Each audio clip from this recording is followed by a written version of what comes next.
持续锁定新闻大白话，我是黄韵晨。首先来为您介绍这一节国际话题的来宾，第一位是我们的耶鲁政治学博士郭正亮，大家平安。好，钱立伟、李胜峰，主持人好，大家好。还有淡大财经系教授聂简中。主持人、各位观众，大家好。好了，我们看到啊，川习会之后呢，这个美中的关系和缓了吗？尤其是在贸易战的部分，似乎都已经有休兵的现象了。来看到啊，何立峰他会见美中关系全国委员会代表，他强调要落实釜山川习会的成果。好，这个是12日的晚间啊，在北京，国务院的副总理何立峰呢，去会见了纽约非政府组织美中关系全国委员会董事长的执行副主席，还有会长。好，他强调要落实这个釜山会晤的重要共识还有成果。而这个 FBI 的局长也证实呢，说他上一周访华的时候也达成了协议，要促成中国去加强监管芬太明化学原料。好，中国在10日呢也宣布了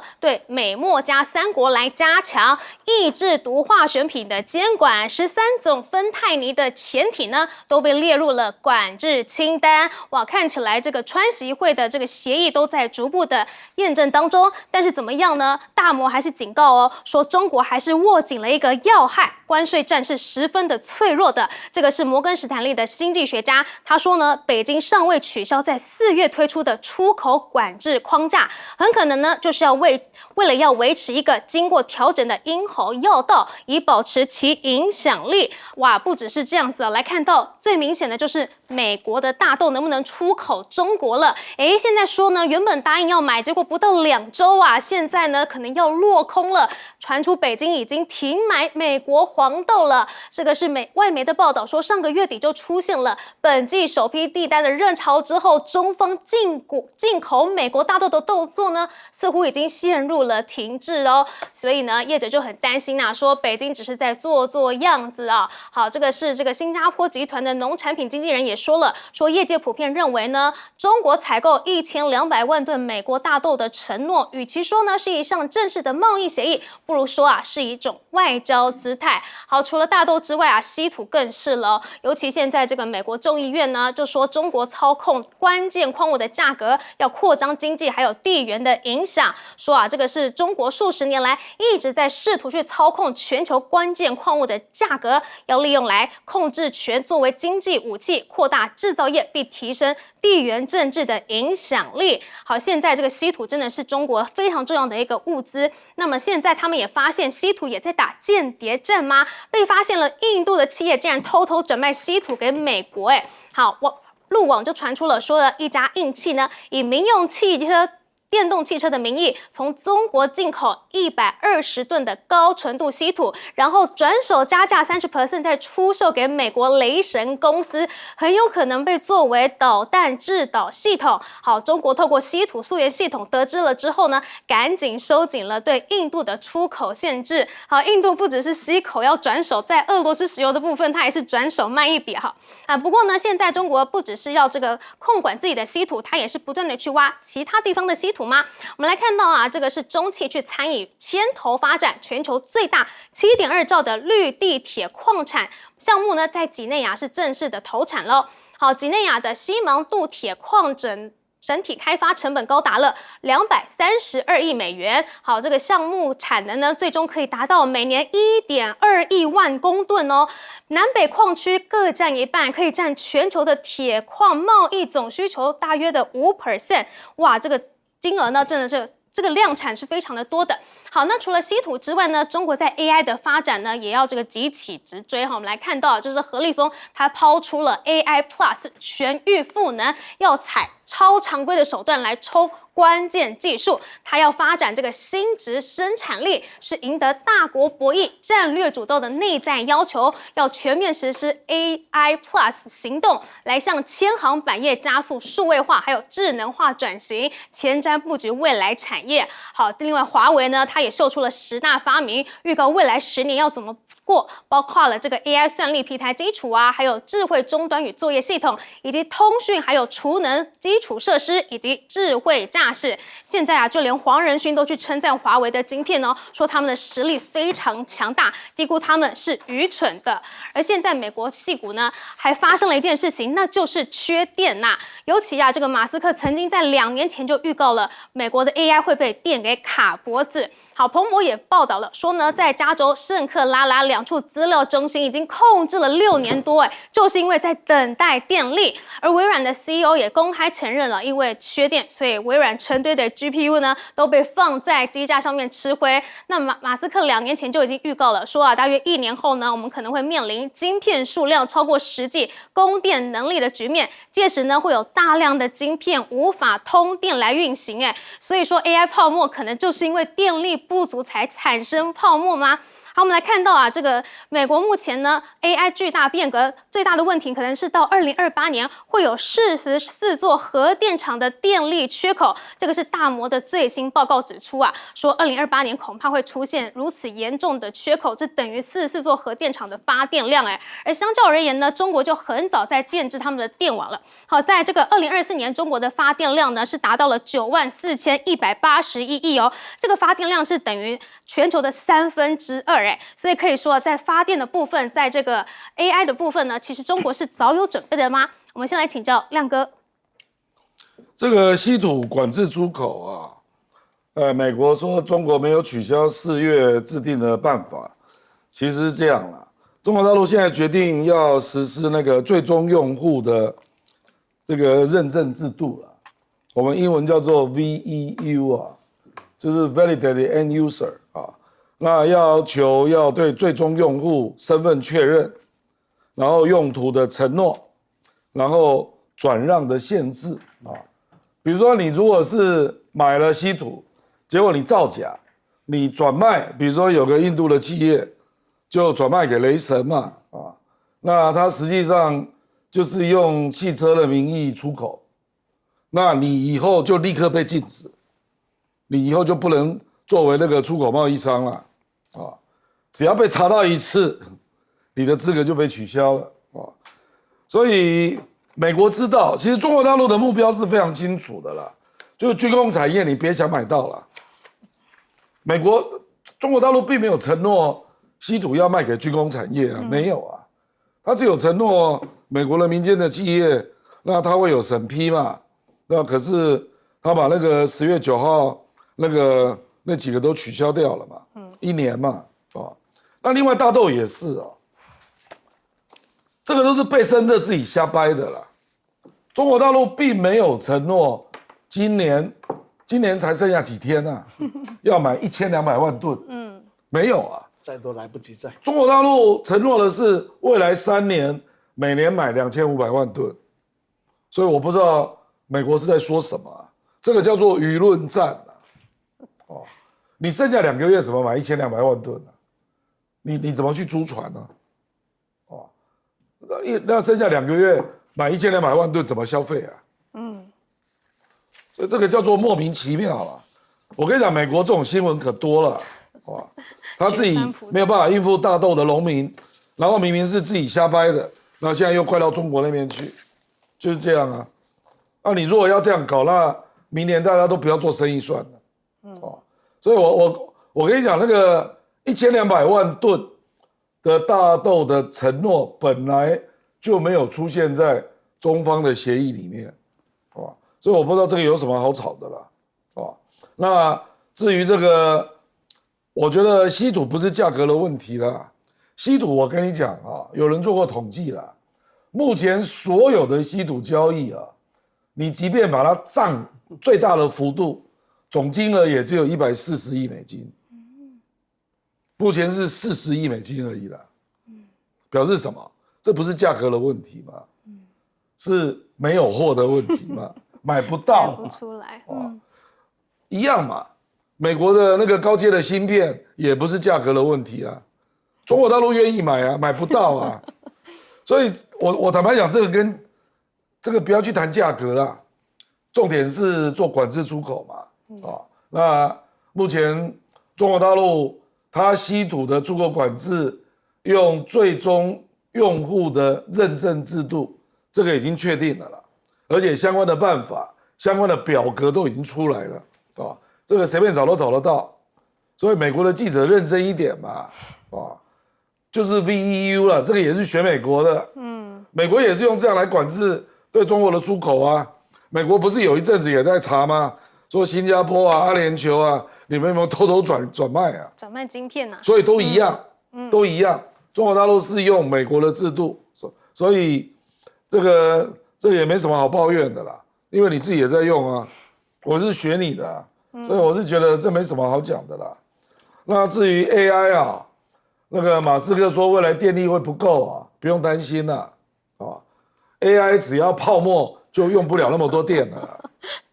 你以为可以一路股票涨到2028啊？你们做梦啊！中间100%泡沫，泡沫到时候就没有那么多需求了啦。是因为这个建制太多，电不够才泡沫，还是因为这个真的是已经要泡沫化了呢？我们来请教盛峰委员。这样子来看，首先呢，中国大陆最大宗的农产品进口大豆应该是一项。那经过这一次的贸易战之后，他学会了一件事，学会了大豆不能只专在某一个地区上。他现在大家用2个态度来处理。第一个，把自己变成实质的买方市场，也就是说，我同时可能像2、3个国家，那谁都不要在那边跟我拿翘。那我在整个的价格上，我几乎可以完全的掌控这个世界的市场。我既然是买方市场应该是最大的嘛，怎么最后变成被控制的呢？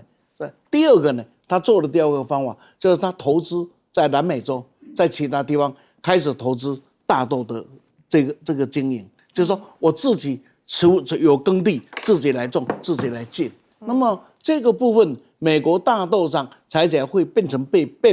更被动了，因为中国大陆它拥有的是多手的操作了，会更被动。那么第2个呢，可能大家更关心一点是 AI 吧。那 AI 呢，不管将来会不会泡沫，现在有一个问题，全世界未来的 AI 大概只有2强，没有第3真正的 G2，大概中国跟美国。而且呢，很奇特的，这2个国家几乎走了完全不一样的路上在走。我们可以举个例子，美国的部分是操纵在3大厂商的手上，而中国的部分是在很多这个所谓的独角兽的手上。那再过来，中国采取了开放式的，美国采取闭锁式的。因为它的开放式，所以逼得美国也不得不在这个呢开放的部分也要开始有部分来做开放。因为这样的结果，它可以用更少的成本来创造更多的内容，而不必像美国这边，我要投更大的成本，我去创造市场的竞争力。为什么到最后会泡沫化？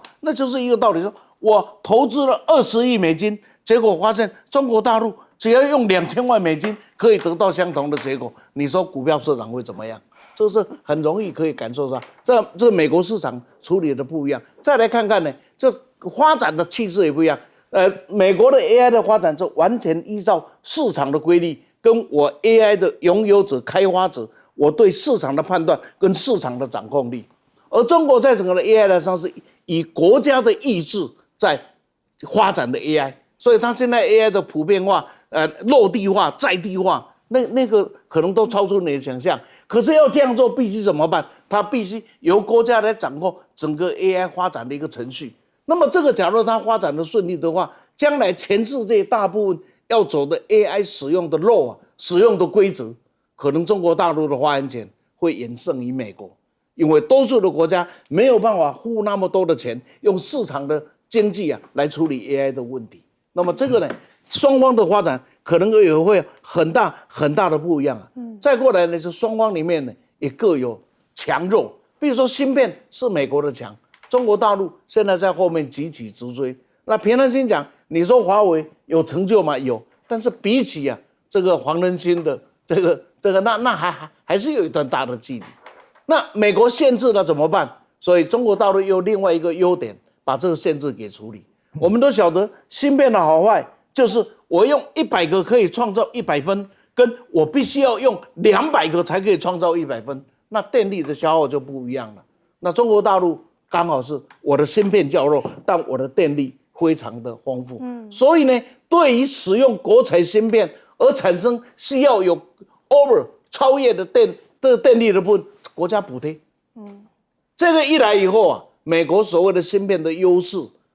也不见得能够拥有多久。其中最重要的是，芯片可以被追赶，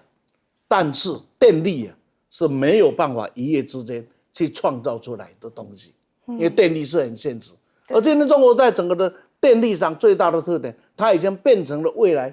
这个21世纪啊能源的输出国。什么能源？就是电力，而且就是干净能源的输出国。那这个可能是美国现在面对到很大的压力。那美国现在发展这样的一个电力，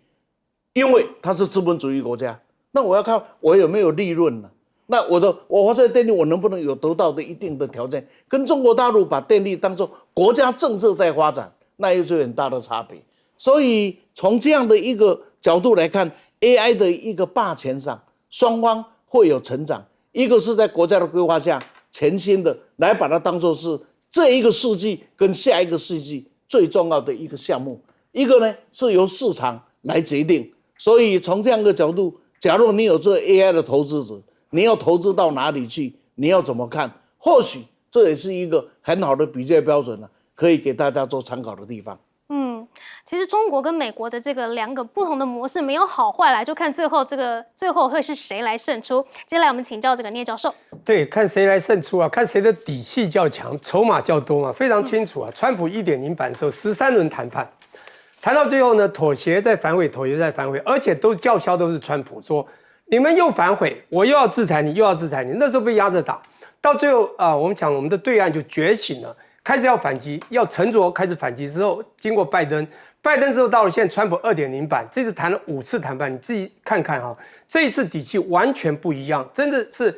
反向了。各位想想啊，如果两个人在吵在斗争，最后有一个想要去用法律诉讼或者叫控诉的话，这是表示什么？表示他要输了。输家的最终武器就是控诉嘛。你看现在美国众议院开始要控中国操纵矿产物价，然后要扩充它的经济。而且影响这个国际地缘政治，我想知道一下，请问一下，美国做了多少类似这样的事情，而且过之不及嘛？哈，我先讲一下这个非常重要，也就是说，现在很清楚，全球不可或缺的矿产，全世界都知道是什么了，稀土，还有其他的哈，这稀土就有17种元素嘛，包括它的合金。现在它是4月开始所谓的出口管制出口，而且到了这个9月的时候、10月的时候，还出现了所谓的2025年62号公告。给他做严管主审，就像刚才这个亮哥讲过的，真的是有样学样啊！当时你对华为的第3波这个清单的时候，到最后是不让你有洞可钻，1%以上只要跟美国晶片有关，全部封锁。中国用的同样的一套，在6263号，然后一样的，刚刚讲到的，像之前他也去这个当川普要扣他的港口服务费的时候。中国就很清楚说船都是我们做的，没错，你扣我的船没有关系，只要挂美国国旗，有美国企业25%的，我就扣你特别港务费，还特别呢，你知道这有样学样啊，就返回来了。我觉得现在很可怕的一件事就是说，现在美国还是有它全世界的一个霸主的地位，它也可以把它的一些小老弟用半威胁利诱的方式，比如印度为什么会出卖它，什么间谍战，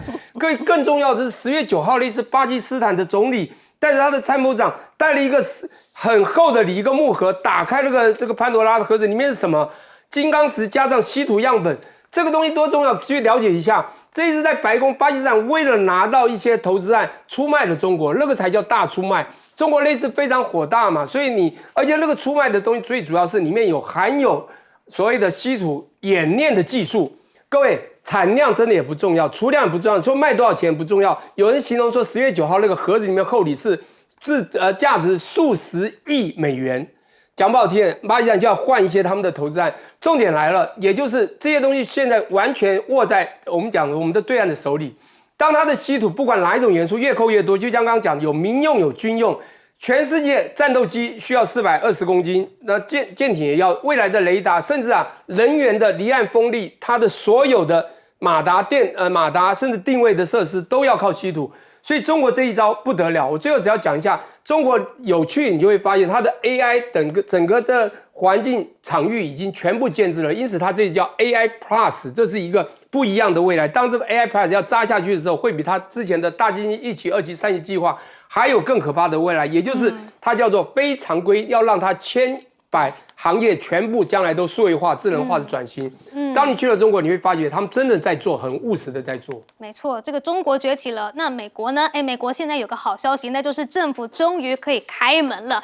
哇，史上最长政府关门了43天之后，终于落幕了。现在呢，川普已经签署了复工，但是啊，要等到完全恢复的话呢，其实还是需要一些时间的。例如各州的粮食补助发放进度不一，部分民众恐怕还要等个几周才能够收到全额补助。而这一次啊，史上最长的关门呢，恐怕是2党皆输，因为光是经济损失呢，就造成了110亿美元，大约新台币3419亿元的永久性损失啊。而现在啊，美联社的民调也说呢，大约有60%的民众认为这一次呢是川普跟国会共和党应该要负责任，但是呢，也有54% 的民众认为呢，民主党也是难辞其咎的。好，而现在啊，就是因为这个关税还是有在收到嘛。为了要这个稳固民心，似乎也开始要提出这个关税收入的分红。这个川普打算呢，要向这个收入低于10万美元的家庭来发放至少2000美元，大约是62169元96元的台币的家庭补贴支票。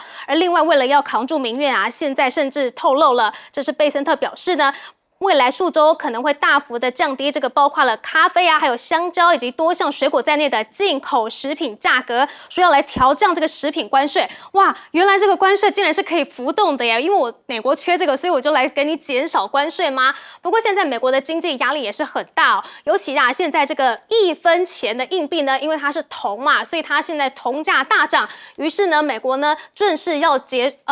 束来去制造停产这个1分钱，因为制造这个成本已经超过这个1分钱的这个价值了。好，而就是因为这个经济压力非常大，所以川普呢也又在开始召集金融业来进行开会了。好，包括了摩根大通的执行长啊，还有对冲经济大亨阿克曼等华尔街巨头，通通都受邀出席。川普最喜欢这样子找一堆企业啊，还有大头啊来这边问他们要不要来投资美国制造业。好，但是啊，这个现在美国的状况真的是非常的紧绷哦。高盛的执行长就警告了说啊，美国的债加速膨胀，再不管就等着要清算喽。他说，激进的财政刺激已经进入了某种程度嵌入美国经济运作模式了。若政府继续以现有利率为债务再融资的话，那么债务啊势必要突破40兆美元。好，而现在川普也醒了吗？就是他日前呢，在接受这个 Mega 派的主持人专访的时候呢，被说到美国的人才充足的时候呢，川普他竟然说啊，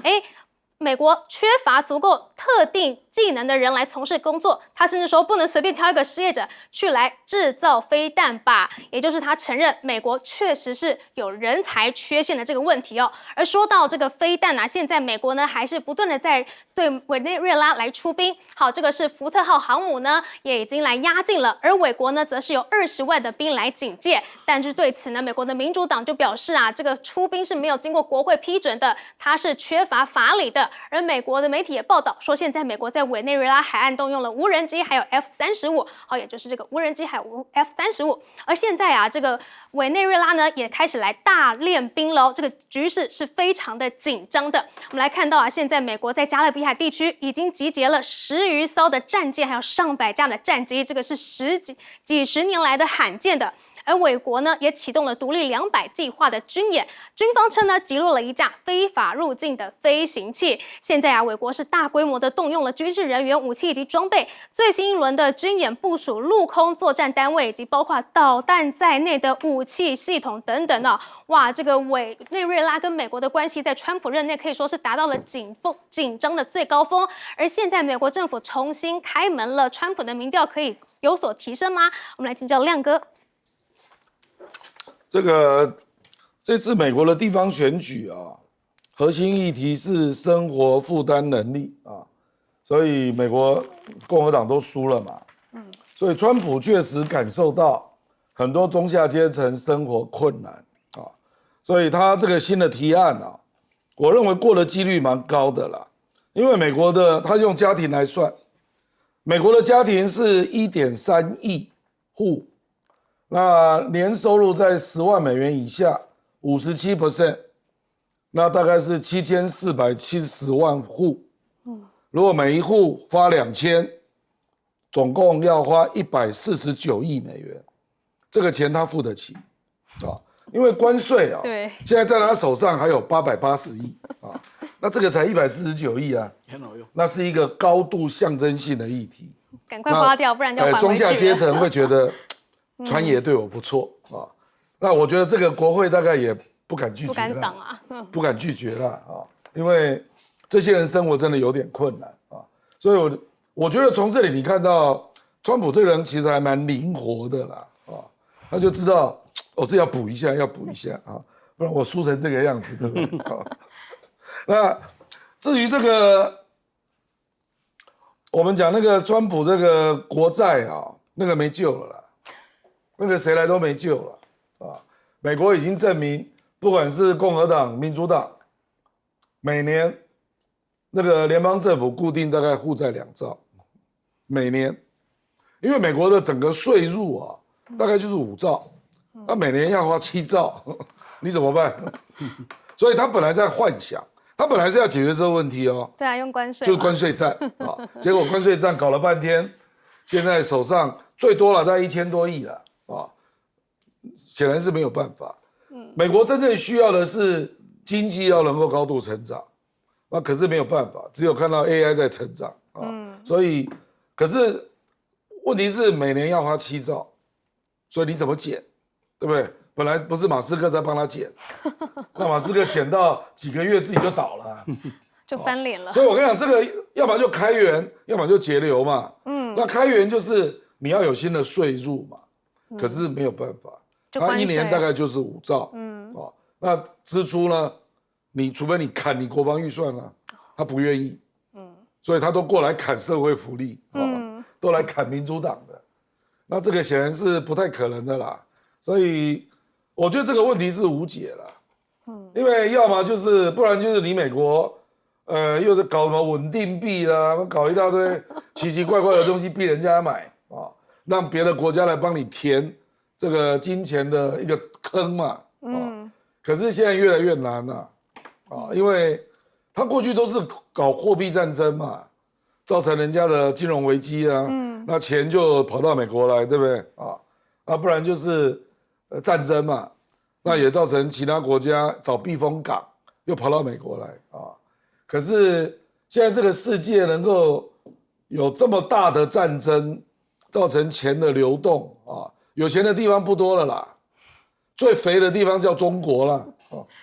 那他又没有办法在中国制造个金融危机，也没有办法在中国周边制造个战争啊，所以我认为不容易了。那这个问题会很严重啊。所以人家才会觉得美债早晚会债格下跌，连那个葛罗斯债券大王他家都不买美债了，还有美元会贬值，对，这个恐怕大家就要逐渐面对了。好，接下来我们来请教盛峰委员。谈到美国啊，这个现在不说讲的他不好，好像我们都在看衰他啊。事实上，你要找他好的来讲，最近真的不太好找。真的不太好找啊！比如说像关税战，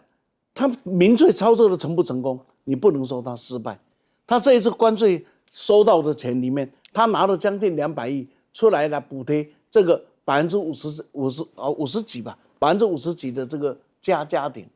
那他们是有感的。这个他又可以吹了，他吹起来对不对？你看我就抽了关税，所以我才可以花这一笔钱给你。那收到的2000是真的。物价被上涨的感觉，可能呢一下就被冲掉了，基本上还是选举操作。那么一个国家当只进入到唯一只有选举操作的时候，所有的道理大家都知道，所有要做的事大家都做不下去。这就是民主选举的特点，因为我要的是其中选举赢，我要的是2年后赢，3年后赢，那30年后的事跟我什么关系？10年后的事跟我都没有关系啊。5年后的事，说不定跟我也没有关系。所以在这样的一个情境里，他现在面对的，像举个例子，像政府关门，这个在全世界都视为可怕的大事啊，但他无所谓。443又突破纪录了，也很厉害，2次的纪录都是他突破的。那突破了443天之后，出现了什么情况？美国的社会是更分裂啊，更对立啊。你可以从这个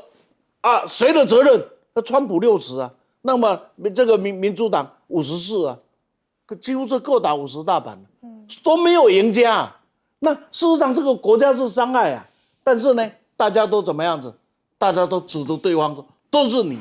你看这个国家将要怎么办呢？产业的结构，产业结构要怎么样？天时地利人和，没有一项可以看到产业可以回归到美国来嘛？这个谁都看得清楚，他要逼回来，就连他一心一意要逼回到美国的半导体产业，事实上钱是可以投资进去的，人呢？你就要去问台积电，现在在美国市场是快乐的或是痛苦的，他心里就很清楚了。能不去打死他，他也不会去美国的。这就是天时地利人和。美国的车厂是美国的汽车王国啊，它的车厂现在获利最大的地方在哪里 ？GM， 就美国通用，美国通用跟福特，假如没有中国市场，没有中国的这个什么生产点，它能赚钱吗？不要说它，连福斯都一样了。我说都是一样这样的情境，所以这样子的一个现实，世界上只有回到一条路上来走，这一条路就是中美两国真正的和解。现在看得出来是要和解，现在所有的问题都在和解的架构下进行的。所以过去我们讲斗而不破啊，过去是讲好听的，现在真正会斗而不破，因为不能破，不可以破，也这个怎么样子也破不得。这个就是今天世界的一个局势了。好，接下来我们请教聂教授。OK， 我们先讲人才部分啊。美国以前真的是人才的摇篮啊。我们在美国读过书都知道，像这个我们两个 Ivy School 这种耶鲁，对不对？一定是人才济济。但是你知道，美国的所有的工作的环境中，很多人才都是外国人去的人才，但这些外国人现在慢慢的都离开了美国，而且他后来走的方向真的是。慢慢的制造业空洞化以后，它非常多的特地技能、特地工作的这种特定人真的都缺了。尤其最近几年，大家可以看到 AI 的发展哈，中国甚至很多人都回到了中国去工作。所以黄仁勋曾经讲过一句话，说在美国很多比如矽谷很多公司上班，下了班都谈华语。国语不是叫就华语就中国话，为什么华人超过1半以上，大家就知道，所以真正美国的人才变少，而且当这个美国现在还在教育啊，尤其好的学校，你知道收紧经费的时候，我真不知道美国的未来怎么办。第二个呢，先讲这第23次的这个所谓的超过43天的这个政府的 shutdown。过去呢有22次呢，都是大概是8到18天平均，这是2倍之多。我跟你讲哈，这个是真的太长到，因为他们这个政府shutdown我们也看多了啦，这么多次，在美国读书的时候也是这样，那就见怪不怪。可是这次真的太长的真的是经济会有点受伤。那我先讲到说，这个时候呢，当然你要知道，美国就谈一下他们的经济的问题。36兆，半年就变38兆到40兆，非常清楚嘛，很容易就到了。但是你以前兆再多不用担心啦，金融海啸、欧债危机的时候，你那时候10兆比这个欧洲5国加上德英法加起来的10兆还多，为什么没问题？因为你没有流通性的问题嘛，你印钞全世界买单嘛，从 Bretton Woods System 开始就是美元霸权。不过现在重点来了，你现在美元还有霸权吗？的确还有，但是很奇怪，美元霸权被人家拿去用了，你这一把剑被人家拿去炖。你要知道11月5号，我们的对岸中国在香港发了一个也是事实，叫40亿的美元主权债权，我想大家都知道，你去查一下，这个是一个不得了的想法。我当时有在一些地方讲说，这是很可怕一个叫做超强的信用产生的，叫中国。为什么这个信用是超过我拿你的钱来发，却全世界有30倍的认购率？这吓死人了！我跟你讲，比在美国还三倍还多10倍。这为什么呢？表示大家对美国的发行的已经没信心了。你美国发行美元合理吧？可是美国发行美元，怪了，你美元发行美元，为什么人家认购率会远比别人用你的钱去发行美元还只有1/10呢？我答案非常简单，信用问题嘛。这要超强信用，你的信用已经不在，你欠了40兆，你以为你还是继续印钞票，没有流通性问题，全世界买单吗？像别的国家买债就是结构性问题。我跟你讲，债会倒。我讲债我们在财务教学很多种风险，有一种风险非常重要，就是你要敢不敢借你钱，比如借来借就最重要就是 credibility 信信用风险就是在后面最主要的。当你美国债务欠这么高，以前它流动性完全没问题的时候，不用担心。它欠那么高的时候，现在全世界有在担心。我跟你讲，也就是美元还是很稳，那为什么不敢买你美元，会去买一个用你的币值到别的国家，在一个地方异地发行，却能够卖到你10倍的认购率？我跟你讲，这个叫超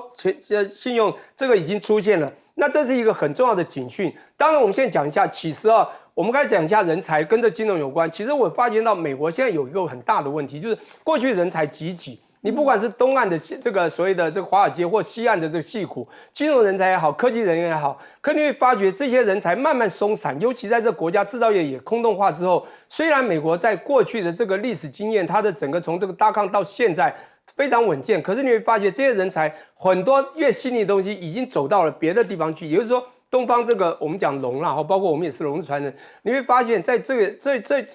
不管在金融或科技人才，可能会远远也就慢慢会超越了这个美国的人才。因此，美国的未来走向我还是真是担心，也因此它的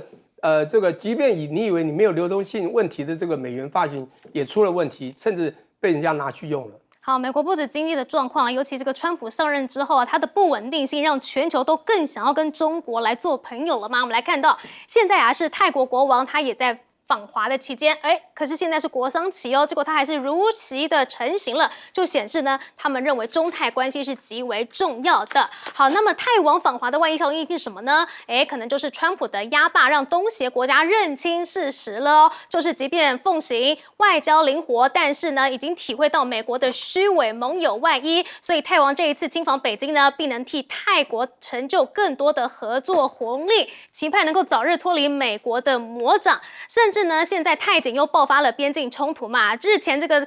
泰检的这个边境的弹劾是川普的这个一个和平协议，结果现在呢，哇，他们又破局了，这个是完全就是不惧美国可能寄出的报复性关税，也拒绝要去来弹劾，明显就是打脸川普了。而现在在访华的呢，还有西班牙的王室，我们来看到是西班牙国王，他访问北京，会晤了习近平。好，那这也是一个非常微妙的立宪君主外交，因为呢，这个立宪君主可以采取不依附民选政府的微妙细致手段来从事外交工作，而习近平也表示呢，愿意打造更具国际影响力的全面战略伙伴关系，甚至习近平夫妇呢，也跟这个西班牙的国王啊，夫妇一同来去观赏这个皇家剧院音乐会。而西班牙现在呢，也有超过6万名的学生都在学中文了，包括这个西班牙国王他的女儿也是从小就开始学习中文。当然啦，川普自己的孙女也是在学习中文的哈。不过呢，现在这个西班牙国王带头来访华呢，这个中国的电动车呢，也是找到了一个欧洲的突破口吗？我们可以看到啊，包括了这个宁德时代，还有远景能源以及奇瑞汽车等中国企业呢，都正在西班牙去投资建设电池还有整车工厂。而对西班牙来说呢，他也希望能够来寻求平衡对华贸易缩小逆差的压力。因为根据西班牙外贸投资促进局的统计啊，2024年西班牙自中国进口额是达到了450亿欧元，而出口额仅75亿欧元的。好，除了西班牙还有泰国之外啊，现在法国跟德国也要来靠向中国了吗？我们来看到这个是马克宏，法国总统他说呢，他希望能够重新定义 G7， 这个以欧洲国家为主，但缺乏美国总统川普所偏好的全球要角的非正式组织。另外啊，现在这个德国的部分呢，德国的副总理呢也成为了新政府首位访中内阁，而且呢，他还带了一堆金融代表团哦，包括了德国银行和保险公司组成的一个小型代表团，一同来访中。我们可以知道，其实现在这个德国的经济啊，所以可以说是也是一个非常危急的时刻，因为这个梅尔茨政府呢，5000亿欧元的刺激呢，还是非常难救景气的。而现在德国的经济专家呢，也下修2026年的成长至0.9%。好，这个下修了2026年的经济成长至0.9%，先前是1.0%的。同时呢，也将2025年的成长预期小幅上调至0.2%，显示啊，现在这个欧洲最大的经济体，也就是德国，它的复苏呢，仍是呈现迟滞的状况的。好，我们知道之前德国外长一直都想要去访华，但是一直被拖延嘛，结果没有想到这个德国的财政部长先访华了，看起来是这个外交是另外一套。那么这个经济呢，还是比较务实的吗？我来请教郭正亮亮哥。那个泰国国王是有史以来第一次访问中国啊。那这次是中泰建交50周年呐啊。那泰王在泰国是蛮有权力的哦，所以他可以决定蛮多事的。那大概包括中泰铁路第2期了啊，那还有他们有这个中泰经贸的5年发展行动计划啊，那还有很多了，什么清洁能源、数字经济、半导体、电动车啊，中泰关系本来就非常密切了。你可以看到那个大陆的旅游出访到泰国，泰国是副总理在机场接，就那个旅游季开始的时候啊，所以那个关系是非常密切的。所以我觉得这个中泰的关系密切可期了，因为他们也看到那个中老挝那个铁路通车嘛，那就希望那个能够拉到曼谷啊，那曼谷之后还要拉到吉隆坡。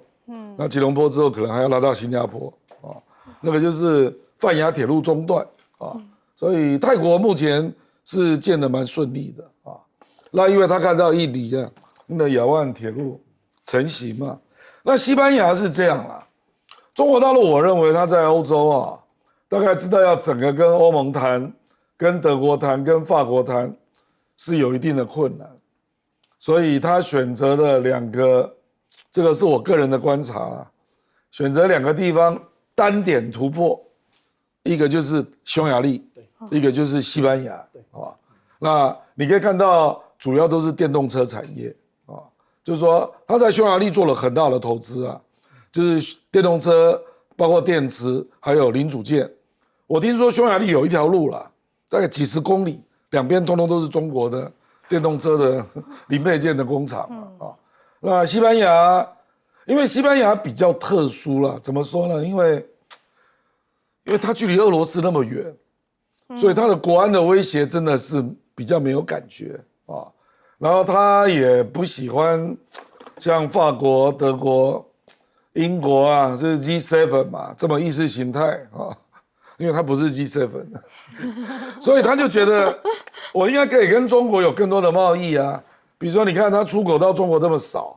啊，那当然他会希望他的猪肉啊多卖一点啊。伊比利猪是蛮有名的，那中国又是吃猪肉的啊，所以我觉得基本上西班牙是让这个国王来是象征性的啦。实际上首相啊，他们已经双方交流过非常多次了啊，所以我是觉得这个就是这2件事都算大事啦，因为中国大陆确实跟泰国还有西班牙这2个都是具有战略位置的一个国家，因为泰国就在中南半岛的中间嘛，那西班牙就是中国进入欧洲的另外一个生产的基地啊，所以我觉得未来应该是包括匈牙利，那包括西班牙，因为他们都是欧盟的成员，那基本上就变成中国大陆在投资欧洲的桥头堡这样。好，我们先休息一下，待会回来。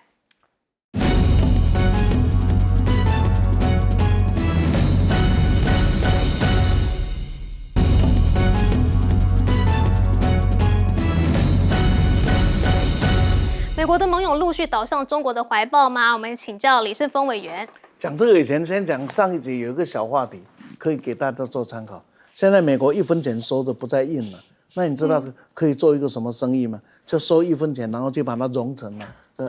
不要笑，以前中国就是这样搞的。所以每一个皇帝最重要的就是如何控制那个银币的那个铜量，否则就会被收走。OK， 好了，这是题外话，题外话啊，因为一个马上赚2.69分了。好，那西班牙这个国家我们要特别注意，全世界英语之外的拼音文字最多的国家，应该就是西语，西班牙语系，而西语系大部分就集中在中南美国家。那这些国家里面呢，这跟西班牙关系形成一种很特殊的文化跟一种认同的关系，所以西班牙的文化影响力，除了英文之外，它应该是具有第2种语言影响力的国家。那从这样一个角度来看，西班牙呢，现在又跟中国大陆的关系非常的好。2024年的投资大概119亿美金左右，是过去8年的2倍。那你可以看这短短的时间里面，扩展的这么大，那么包含了新能源、电池、汽车啊、工业等等。除了西班牙之外，还有几个国家也是特别值得我们注意的，就是说对中国投资最多的欧洲国家是德国，大概可以达到1900亿美金，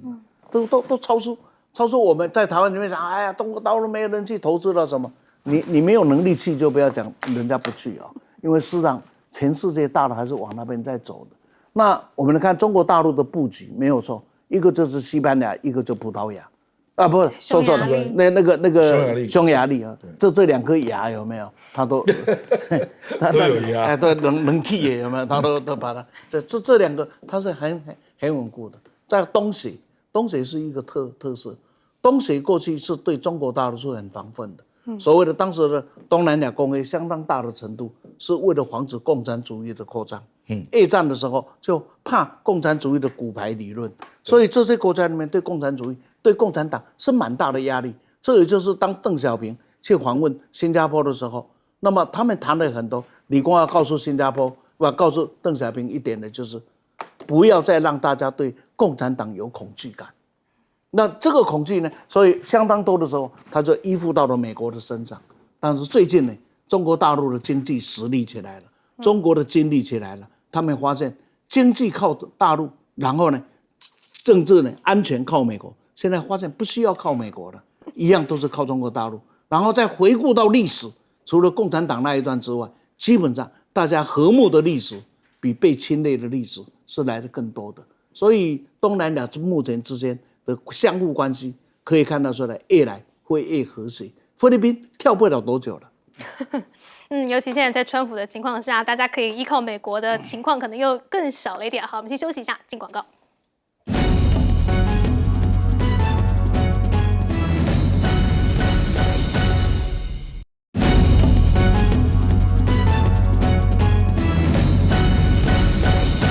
美国的盟友陆续倒向中国了吗？我们请教聂教授。这个问题非常好。我们刚刚讲到债务问题嘛，就是我们讲超强货币已经被别的国家拿去的时候，原来这个国家还以徒有霸主之姿态。那全球在他的这个村庄里面，当时呢会这个遵照他这个行事办事的这些小老弟呢，开始发觉呢，这个动不动摇摆不定，有没有？尤其关系又这样这个对这个自己这个所有的小老弟呢又不友善，所以这些国家。那这看在眼里，或者这个生活形式上，一定是敢怒不敢言嘛。这时候呢，会发觉另外有一个呢，我们这样讲好了，不是说女的美、男的帅，大家就讨厌他，是你要有 charisma 就是要有群众魅力，或者你要能力够强，综合实力要够。就发现我们的对岸，他的实力已经够到了一定。我这样讲好了，为什么会导向他？其实很多国家，你看慢慢陆续，只要我们的对岸做了一些动作，很多的国家都会过去。我就举几个简单例子：6月25号，上海黄金交易所声明了一样东西，隔天26号，在香港又是香港中国银行成立一个国际版的黄金指定银行